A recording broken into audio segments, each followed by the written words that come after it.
Assalamualaikum warahmatullahi wabarakatuh. Selamat malam, Bu. Saya Yusuf Kefas, NIM MA 183035. Di sini saya akan mengerjakan tugas UAS Manajemen Kinerja. Baik, kita mulai. Di sini yang pertama itu adalah perbandingan sistem pengukuran kinerja perusahaan. Ini jurnal ya.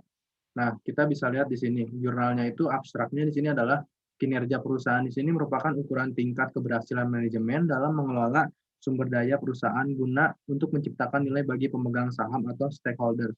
Di sini banyak sistem pengukuran kinerja perusahaan yang dapat digunakan, namun sistem pengukuran kinerja masa depan tidak lagi terbatas pada pengukuran kinerja keuangan semata, namun lebih komprehensif dan terintegrasi pada aspek non-keuangan dengan cakupan pengukuran pada lingkungan internal dan eksternal perusahaan. Di sini terdapat 3 sistem pengukuran kinerja yang memenuhi kriteria tersebut, yaitu BSC, IPMS, dan PRIMS. Metode penelitian ini menggunakan metode deskriptif analisis. Penelitian ini bertujuan untuk menilai ketiga sistem tersebut sehingga mendapatkan sistem terbaik untuk dipilih.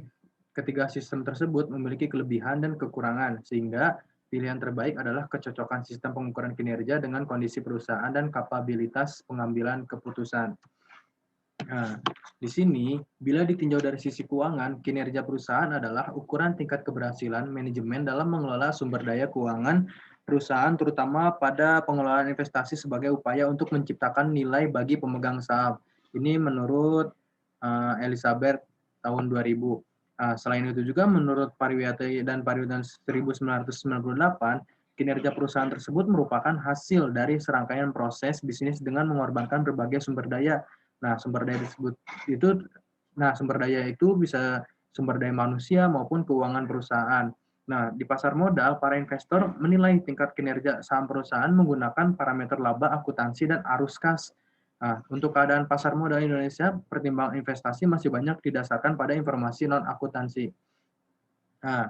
Nah, di sini kinerja perusahaan tersebut merupakan hasil dari serangkaian proses bisnis dengan mengorbankan berbagai sumber daya, baik sumber daya yang tadi sudah dijelaskan.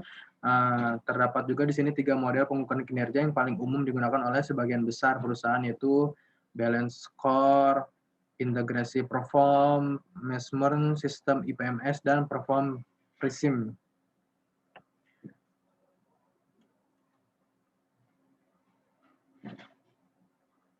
Nah, di sini sistem pengukuran kinerja model perform prism berupaya menyempurnakan model-model sebelumnya. Model ini tidak hanya didasari oleh strategi, tetapi juga memperhatikan kepuasan dan kontribusi stakeholder, proses dan kapabilitas perusahaan.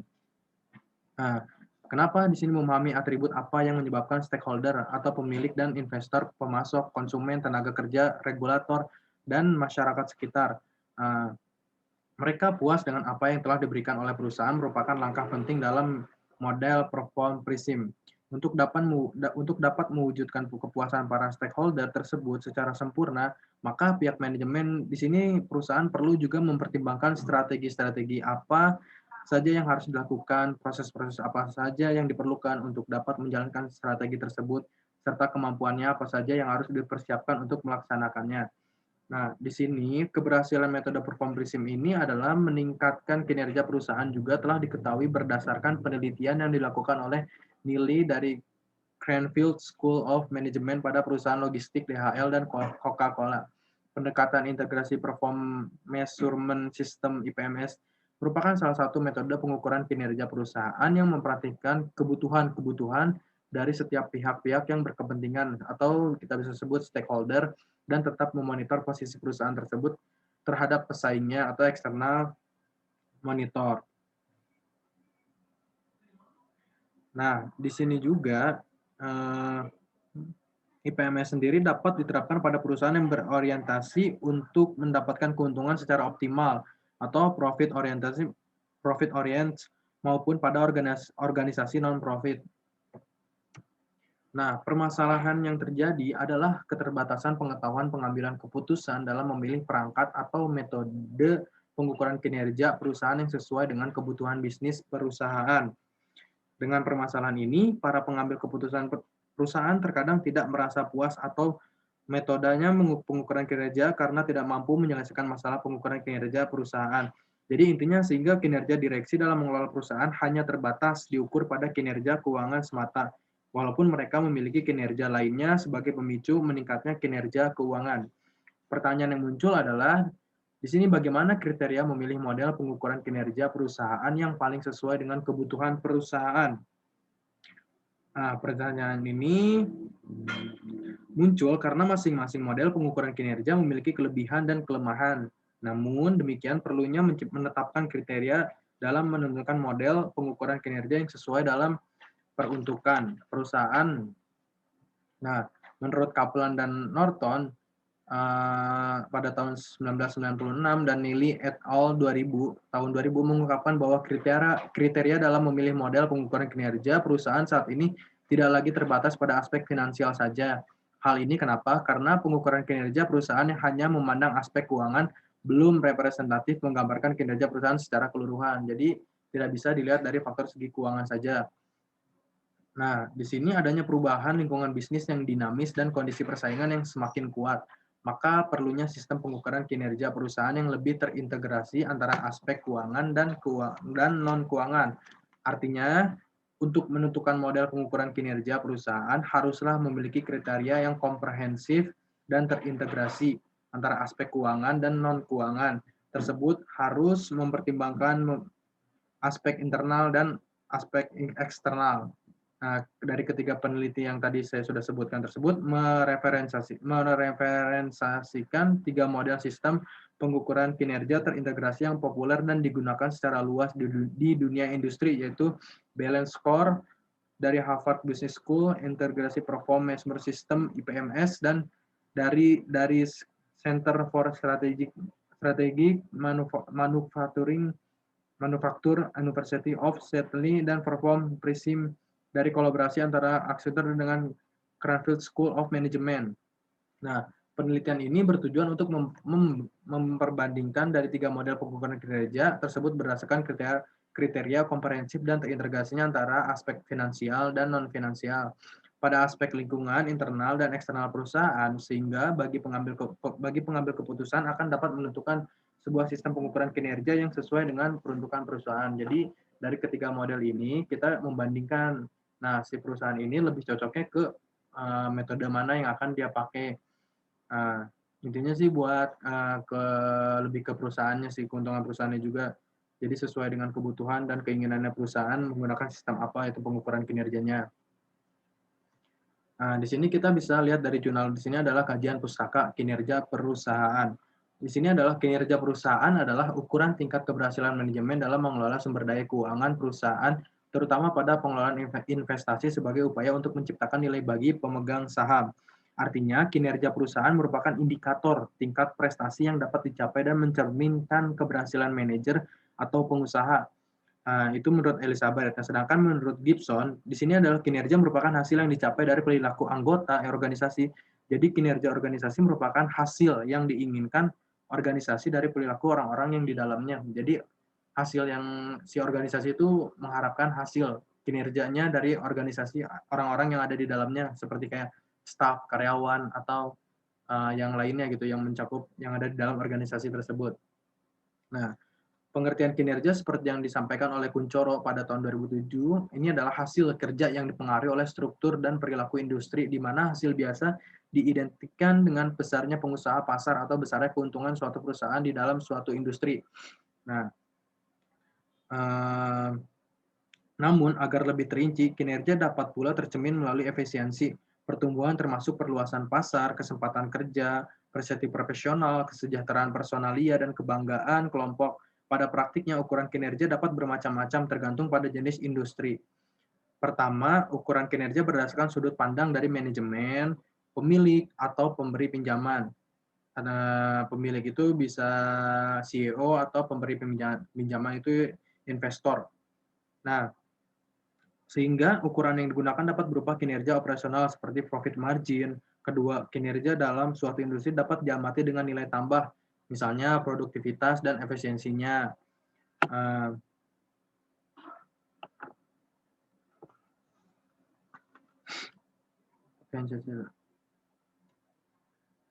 Saat ini ada 3 model sistem pengukuran kinerja yang terintegrasi yang itu populer dan digunakan secara luas di dunia, yaitu yang tadi sudah saya sebutkan. Sampai saat ini balance score adalah model terpopuler untuk sistem pengukuran kinerja baru yang telah dikembangkan. Kerangka kerja balance score menggunakan 4 perspektif dengan titik awal strategi sebagai dasar perancangannya. Adapun keempat perspektif tersebut meliputi financial perspektif, customer perspektif, internal business proses perspektif, dan learning and growth perspektif. Finansial itu seperti kayak dari segi keuangan, customer dari segi konsumennya, internal itu dari segi dalam internal organisasinya tersebut, prosesnya, dan learning pembelajaran, dan growth perspektif. Nah, keterkaitan di sini tuh antar objektif dan ukuran kinerja yang dinyatakan dengan cause and effect relationship, di mana terjadi kulminasi kinerja pada financial perspektif. Jadi relationship di sini hubungannya gitu, antar hubungannya gitu. Nah, di sini balance score memberikan para eksekutif sebuah kerangka kerja yang menyeluruh, yang menerjemahkan visi perusahaan dan strategi usaha ke dalam sejumlah ukuran. Nah, sistem ini menerjemahkan misi dan strategi perusahaan menjadi tujuan dan measure, serta mengorganisirnya menjadi 4 perspektif yang berbeda. Yang tadi sudah saya sebutkan, di sini ada perspektif finansial dari segi keuangan, perspektif pelanggan dari segi pendapat dari konsumen atau segi customer pelanggan. Yang ketiga perspektif proses bisnis internal, yang keempat itu perspektif proses belajar dan pertumbuhan. Nah, pengertian di sini finansial di sini diperlukan untuk memberikan ringkasan dari konsekuensi ekonomi akibat dari kebijaksanaan yang telah diambil. Aspek finansial ini erat hubungannya dengan profitabilitas. Contohnya di sini adalah pemasukan operasional, pasar dan konsumen pemasukan operasional, return on capital, dan economic and value. Nah, yang kedua di sini adalah perspektif pelanggan, diperlukan untuk mengidentifikasi segmen pasar. Segmen pasar apa nih? Ada pasar ceruk, pasar banyak, dan lain-lain. Dan konsumen di mana unit yang dikerjakannya saling bersaing, dan tolak ukur yang akan dipakai di sini untuk mengukur segmen yang diinginkannya. Yang ketiga di sini bisnis internal diperlukan untuk mengidentifikasi internal bisnis proses yang kritis dan harus ditingkatkan. Nah, yang keempat di sini adalah perspektif proses belajar dan pertumbuhan.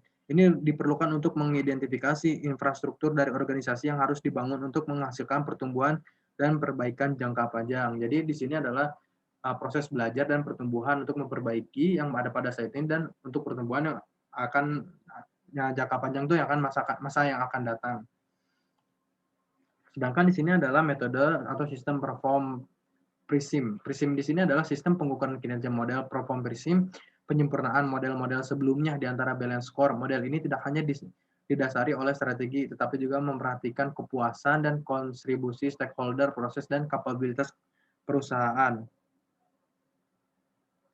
Memahami atribut apa yang menyebabkan stakeholder, pemilik, dan investor, supplier, konsumen, tenaga kerja, pemerintah, dan masyarakat sekitar itu agar menjadi puas atas kinerja perusahaan adalah langkah penting dalam model perform PRISM. Dan untuk dapat mewujudkan kepuasan para stakeholder tersebut secara sempurna, maka pihak manajemen perusahaan perlu juga mempertimbangkan strategi-strategi apa saja yang harus dilakukan, prosesnya apa saja yang harus diperlukan untuk dapat menjalankan strategi tersebut, serta kemampuan apa saja yang harus bisa dipersiapkan. Nah, di sini berbeda dengan sistem pengukuran kinerja balance score yang berpedoman pada ukuran kinerja harus diturunkan secara ketat dari strategi adalah tidak benar. Seharusnya kebutuhan dan keinginan dari para stakeholder yang harus diperhatikan pertama kali. Kemudian baru strategi dapat diformulasikan. Hal ini karena perform PRISM mempunyai pandangan yang lebih komprehensif terhadap stakeholder. Yang tadi saya sebutkan, kayak investor, pelanggan, karyawan, peraturan pemerintah, kebijakan, dan supplier, dibandingkan kerangka kerja lainnya. Metode pengukuran kinerja ini menggambarkan kinerja organisasi sebagai bangun 3 dimensi yang memiliki 5 bidang sisi, yaitu dari sisi kepuasan, stakeholders, strategi, proses, kapabilitas, dan kontribusi stakeholder. Nah, dari sisi stakeholder di sini berbeda ya, yang tadi saya sudah jelaskan tadi. Dari sisi kepuasan stakeholder, siapa saja stakeholder organisasi dan apa saja keinginan dan kebutuhan mereka. Stakeholder yang dipertimbangkan di sini meliputi konsumen, tenaga kerja, supplier, pemilik atau investor, serta pemerintah dan masyarakat sekitar. Itu mereka semua penting bagi perusahaan berupaya untuk memberikan kepuasan terhadap apa yang diinginkan dan apa yang dibutuhkan stakeholdernya, serta melakukan komunikasi yang baik dengan mereka. Jadi harus ada hubungan yang baik lah intinya, supaya saling berkomunikasi bisa, yang tujuannya untuk intinya kepuasan. Nah, dari sisi strategi, strategi apa yang dibutuhkan untuk memberikan kepuasan terhadap keinginan dan kebutuhan para stakeholder? Nah, dalam hal ini sangat diperlukan untuk mengukur kinerja organisasi sebab dapat dijadikan sebagai monitor atau acuan. Sudah sejauh mana nih tujuan organisasi ini telah dicapai, sehingga pihak manajemen bisa mengambil langkah selanjutnya cepat dan tepat dalam membuat keputusan untuk menyempurnakan kinerja dari organisasi tersebut. Nah, dari sisi proses apa saja sih yang dibutuhkan untuk meraih strategi yang sudah ditetapkan? Nah, proses di sini diibaratkan sebagai mesin dalam meraih sukses. Mengapa demikian? Karena bagaimana caranya agar organisasi mampu memperoleh pendapatan yang tinggi dengan pengeluaran serendah-rendahnya, mungkin melalui penempatan fasilitas serta pengoptimalan saluran-saluran pengadaan, prosesmen, dan logistik. Dari sisi kapabilitas, kemampuan apa saja nih yang dibutuhkan untuk menjalankan proses yang ada, yang dari tadi tuh bertahap tuh step by step. Nah, kapabilitas atau kemampuan di sini maksudnya adalah kemampuan yang dimiliki oleh organisasi itu sendiri meliputi keahlian sumber dayanya. Misalkan dari kinerja sumber daya manusianya nih, dia kinerjanya, skillnya, kemampuannya, atau bisa bisa masuk juga ke kemampuan itu, kemampuan yang dimiliki organisasi tersebut, kalian praktek-praktek bisnisnya, pemanfaatan teknologinya. Semakin teknologi canggih kan pasti pemanfaatannya lebih, jangkauannya luas, serta fasilitas-fasilitas pendukungnya. Kemampuan di sini merupakan fondasi atau yang paling dasar yang harus dimiliki oleh organisasi untuk dapat bersaing dengan organisasi-organisasi lainnya. Jadi inilah fondasi awal untuk kita bisa bersaing dengan perusahaan-perusahaan atau organisasi lainnya. Nah, dari sisi kontribusi stakeholder, kontribusi apa nih yang dibutuhkan dan diinginkan dari para stakeholder untuk mengembangkan kemampuan perusahaan yang dimilikinya? Nah, untuk menentukan apa saja yang harus diukur yang merupakan tujuan akhir pengukuran kinerja dengan metode performance PRISM ini, maka organisasi harus mempertimbangkan hal-hal apa saja yang diinginkan dan dibutuhkan dari para stakeholdernya. Sebab organisasi dikatakan memiliki kinerja yang baik jika mampu menyampaikan apa yang diinginkannya dari para stakeholder yang sangat mempengaruhi kelangsungan hidup organisasi mereka. Nah, di sini ada metode integrasi performance measurement system atau kita singkat IPMS. IPMS di sini adalah model sistem pengukuran kinerja yang dikembangkan di Center for Strategic Manufacturing CSM dari University of Stigler Glasgow. Tujuan dari model ini adalah agar sistem pengukuran kinerja lebih robust, terintegrasi, efektif, dan efisien. Berbeda dengan dua model sebelumnya, model ini menjadikan keinginan stakeholder menjadi titik awal di dalam melakukan perancangan sistem pengukuran kinerjanya.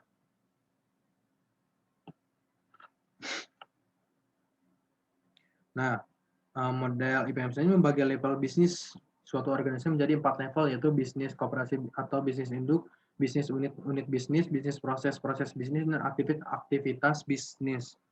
Sehingga perencanaan sistem penilaian kinerja dengan model IPMS harus mengikuti tahapan-tahapan sebagai berikut, yaitu yang pertama identifikasi stakeholder dan rekrutmen, melakukan eksternal monitor, terus menetapkan objektif bisnisnya, mendefinisikan measures atau key perform indicators KPI, melakukan validasi KPI, dan spesifikasikan KPI. Nah, di sini ada konseptual model. Sesuai dengan tujuan penelitian ini, kita membandingkan nih sistem penilaian kinerja perusahaan yang dinilai berdasarkan tingkat komprehensif dan terintegrasi antara aspek finansial dan non-finansial pada lingkungan internal maupun juga dengan eksternal perusahaan. Maka model konseptual yang digunakan dalam penelitian ketiga sistem pengukuran kinerja tersebut seperti yang disampaikan pada bagan yang ada di gambar ini tersebut. Jadi sistem penilaian kerja, kita punya 3 sistemnya nih. Ada BST, Perform, PRISM, dan IPMS. Yang sesuai dengan tadi yang sudah dijelaskan, yang sudah saya kasih penjelasannya. Nah, kita bandingkan nih dari ketiga sistem ini nih. Kita bandingkan berdasarkan aspek komprehensif dan integratif antara aspek finansial dan non-finansial pada lingkungan internal dan eksternalnya. Nah, sudah dibandingkan ini, kita akan melihat hasil dari perbandingannya tersebut, maka kita akan memilih keputusannya sistem penilaian kinerja yang terbaik. Entah kita mau pakai BSC yang sesuai dengan kebutuhan atau keinginan perusahaan, atau kita juga bisa dengan Perform Persim yang jangkauannya lebih luas dari sistem BSC, terus IPMS juga. Nah, metode penelitian ini bersifat deskriptif analisis yang merupakan penelitian bermaksud memberi gambaran terhadap suatu fenomena atau permasalahan tertentu, di mana sudah ada informasi mengenai gejala tersebut namun belum memadai, sehingga diperlukan penjelasan yang lebih rinci dengan melakukan penilaian dalam memilih sistem pengukuran kinerja perusahaan. Perolehan data akan dilakukan melalui metode riset kepustakaan dari berbagai textbook dan jurnal-jurnal terkait dengan sistem penilaian kinerja perusahaannya. Di sini untuk melengkapi keterbatasan informasi tersebut, peneliti melakukan survei PT GEU dengan responden direksi dan manajer sebanyak 5 orang untuk memberikan skor penilaian atas kriteria pengukuran kinerja untuk ketiga sistem dari pengukuran kinerja perusahaan itu, kayak yang tadi BSC, IPMS, dan Primis. Kriteria sistem pengukuran kinerja bagi perusahaan masa depan akan mengukur berbagai aspek internal dan eksternal sehingga lebih komprehensif dan terintegrasi pada antara aspek finansial dan non-finansial, sehingga peneliti ini menggunakan dua kriteria utama, yaitu komprehensif dan integratif pada lingkungan eksternal dan internal. Skor di sini untuk kedua kriteria tersebut terdiri atas 5 tingkatan, yaitu ada skor dari mulai angka 5 menyatakan sangat tinggi tingkat komprehensif atau integratifnya, yang skor 4 itu menyatakan tinggi, yang ketiga itu menyatakan sedang, yang kedua itu angka kedua itu menyatakan rendah, dan satu menyatakan sangat rendah. Nah, hasil dan pembahasan pengukuran kinerja bagi sebuah organisasi menjadi sangat diperlukan karena pengukuran kinerja menjadi tolak ukur nih, kunci utamanya bagi pencapaian kinerja manajemen. Selain itu, untuk mengetahui pula seberapa jauh nih perjalanan organisasi dalam mencapai visi dan misi yang akan diraihnya nih, kita akan lihat prosesnya. Terus penelitian ini lebih memfokuskan pada sistem penelitian kerja yang lebih modern, jadi lebih ke sistem yang lebih modern, artinya sebuah sistem penilaian kinerja yang tidak lagi terbatas hanya memandang indikator keuangan semata dalam melihat kinerja perusahaan, namun jangkauannya lebih luas lagi pada aspek non-finansial. Pengukuran kinerja modern lebih komprehensif dan integratif secara setiap aspek pengukurannya. Selain itu pula memperhatikan aspek-aspek eksternal perusahaan atau stakeholder yang meliputi konsumen, tenaga kerja, supplier, pemilik atau investor, serta pemerintah dan masyarakat sekitar. Berbagai macam model sistem pengukuran kinerja modern yang dapat digunakan untuk mengukur kinerja perusahaan. Namun semakin bagus sebuah model pengukuran kinerja akan semakin menuntut kelengkapan data dan kemampuan pemimpin dalam pengambilan keputusan. Jadi kalau misalkan metodenya pengukurannya kinerjanya sangat bagus nih, baik, itu akan mempengaruhi juga untuk menuntut kelengkapan datanya, terus sama kemampuan si pemimpin leadernya ini atau CEO-nya ini. Seperti yang disampaikan oleh Kaplan dan Norton pada tahun 1996, terus Gailani et al. 1997 dan Nelly et 2000, bahwa kriteria dalam pemilih model pengukuran kinerja perusahaan saat ini tidak lagi terbatas pada aspek finansial saja, tapi sekarang udah modern, meluas pada aspek non-keuangan. Karena adanya perubahan lingkungan bisnis yang dinamis dan kondisi persaingan yang semakin kuat, maka perlunya sistem pengukuran kinerja perusahaan yang lebih memperhatikan aspek eksternal perusahaan. Artinya untuk menentukan model pengukuran kinerja perusahaan haruslah memiliki kriteria komprehensif dan integrasi antara aspek keuangan dan keuangan, serta mempertimbangkan aspek internal dan eksternalnya. Ketiga peneliti tersebut mereferensikan 3 model yang tadi sudah saya jelaskan. Terus selain itu juga adanya perubahan lingkungan bisnis yang dinamis dan yang semakin ketat, yang tadi saya sudah jelaskan kan, eksternal perusahaannya juga kan. Nah, di sini kita bisa melihat ya, berdasarkan hasil penilaian yang tadi saya sudah jelaskan yang melibatkan 5 responden pengambilan keputusan di PT itu ya, melakukan penilaian aspek komprehensif dan integratif antara aspek finansial dan non-finansial pada lingkungan internal dan eksternal perusahaannya. Nah, di sini kita bisa melihat nih, ada gambar di sini skor penilaian 3 sistem pengukuran.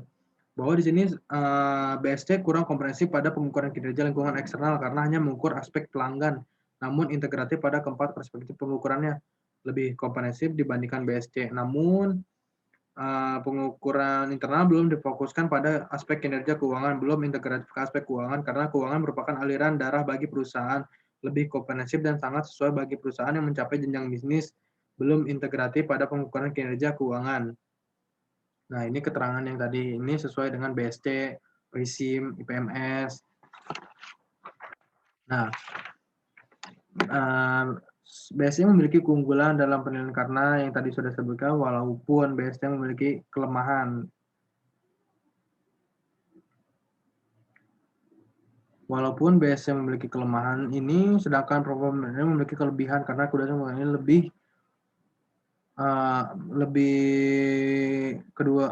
komprehensif dalam lingkungan eksternal sehingga pemirsa dapat mengukur kinerja di masa depan. Namun sayangnya, kedua sistem pengukuran tersebut kurang komprehensif dan integratif dalam pengukuran lingkungan internal, terutama pada aspek keuangan, walau bagaimanapun kinerja keuangan sangat penting, karena keuangan merupakan aliran darah bagi si perusahaan yang tadi saya sudah jelaskan kan. Nah, di sini sudah ada konseptual modelnya nih. Ini ada BSC, PRISM, IPMS. Di sini ada kelebihan, ada kelemahannya. Nah, di sini kan salah satu sistem pengukuran kinerja perusahaan yang paling populer saat ini adalah balance score. Sistem ini memiliki karakteristik pengukuran paling lengkap karena memiliki dua dimensi pengukuran, yaitu eksternal dan internal, atau biasa dikenal dengan 4 perspektif pengukuran, yaitu perspektif pelanggan, perspektif keuangan, internal bisnis, pertumbuhan dan pembelajaran, dimensi internal. Nah, di sini ada perform, PRISM, dan IPMS merupakan dua sistem pengukuran kinerja yang paling komprehensif dan dalam aspek lingkungan eksternal, yaitu pengukuran kinerja stakeholder. Keduanya mementingkan bagaimana perusahaan dapat memberikan kontribusi dan kepuasan bagi stakeholdernya, sehingga keberadaan perusahaan di lingkungan eksternal sangat penting diukur untuk keberlangsungan jangka panjang si perusahaan itu. Nah, kesimpulannya, dibandingkan balance score, model perform, PRISM dan IPMS memiliki beberapa kelebihan yang tadi sudah ada di situ, diantaranya mengidentifikasi stakeholdernya dari banyak pihak yang berkepentingan seperti pemilik dan investor, supplier, pelanggan, tenaga kerja, regulator, dan masyarakat sekitar. Sedangkan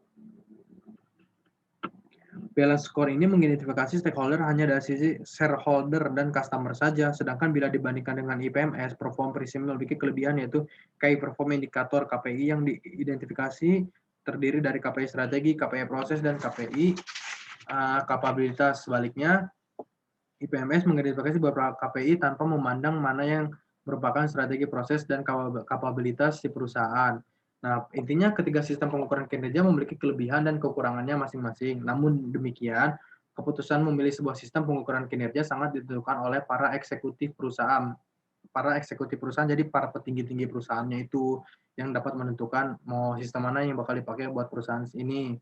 Karena pilihan yang tepat adalah kecocokan di mana mereka dapat mengadopsi sebuah sistem pengukuran kinerja yang cocok dengan kondisi si perusahaan, kebutuhannya, keinginannya, dan tingkat kapabilitas mengambil keputusan. Karena semua itu tujuannya penting untuk kemajuan si perusahaan tersebut dengan mengintegrasikan organisasinya yang ada di situ. Jadi intinya ketiga sistem ini memiliki perbedaan. Yang perbedaannya kita bisa lihat dari kelebihan dan kelemahan kekurangannya. Di sini ada, nah dari konseptual model ini nih ada kelebihan dan kelemahannya. Nah, ini kita base-nya aja ya, kita lihat kelebihan di sini aja yang tadi dia komprehensif lingkungan eksternal dan internalnya. Nah, kelemahannya di sini adalah komprehensif lingkungan eksternal. Internalnya ini kalau kelebihannya memiliki 4 perspektif. Nah, kalau dibandingkan dengan IPMS dan kelemahannya itu pengukuran BSC kurang lengkap pada pengukuran kinerja lingkungan eksternal. Jadi si BSC ini kalau di komprehensif lingkungan eksternal dan internalnya, dia kelemahannya tuh dia kurang lengkap pada pengukuran kinerja lingkungan eksternalnya. BSC hanya mengukur aspek pelanggan, sedangkan IPMS dan PRISM ini mengukur kinerja aspek stakeholder sehingga cakupan eksternalnya lebih luas. Intinya PRISM dan IPMS itu cakupan dari komprehensif lingkungan eksternal internal itu dia lebih luas dibanding si BSC ini, karena BSC ini cuma mengukur lingkungan eksternalnya aja, mengukur pelanggannya doang gitu. Nah, sekarang kalau PRISM dia kalau komprehensif lingkungannya, sistem ini pengukuran kinerja PRISM lebih komprehensif dibandingkan BSC karena dibangun atas 3 dimensi yang memiliki 5 bidang sisi yang dari sisi kepuasan, strategi, proses, kapabilitas, dan kontribusi stakeholder. Namun, kelebihan utama yang dimiliki oleh sistem ini adalah penyusunan strategi diawali dengan mengidentifikasi keinginan dan kebutuhan stakeholder. Jadi kalau si Prism ini kelebihannya dia memahami dulu nih, mengidentifikasi lah, menganalisis, memahami kebutuhan dan keinginan si stakeholdernya ini nih. Sedangkan kalau BST kan diturunkan pengukuran kinerjanya diturunkan berdasarkan penerapan strategi. Nah, kalau kekurangannya di sini kita bisa melihat kinerja aspek pengukuran internal kurang difokuskan pada aspek kinerja keuangan. Jadi karena tidak dapat dipungkiri bahwa aspek keuangan merupakan darah bagi kelangsungan hidup perusahaan. Jadi aspek segi finansial keuangan itu sangat menjadi tolak ukur utama lah bagi darah untuk intinya mengalir. Jadi kalau misalkan aspek keuangan mengalir, sehat gitu, kondisinya sehat, seperti balik modal, saham, atau apa gitu. Nah, itu kan berarti seperti darah gitu, mengalir lancar gitu, aspek keuangan segi finansialnya. Nah, kalau IPMS di sini, komprehensif lingkungan eksternal internalnya, dia membagi level bisnis suatu organisasi menjadi 4 level, yaitu bisnis kooperatif, bisnis induk, bisnis unit, unit bisnis, bisnis proses, dan aktivitas bisnis. Lebih komprehensif dibandingkan BSC karena di dalam proses identifikasinya harus melibatkan identifikasi stakeholder dan rekrutmen. Sistem ini akan sangat cocok bila perusahaan memiliki keinginan pengukuran kinerja berdasarkan di level bisnisnya. Jadi cocok banget nih kalau misalkan berdasarkan tingkatan level bisnisnya. Misalkan level bisnisnya masih bisnis-bisnis kecil, UMKM, atau yang bisnis sudah besar.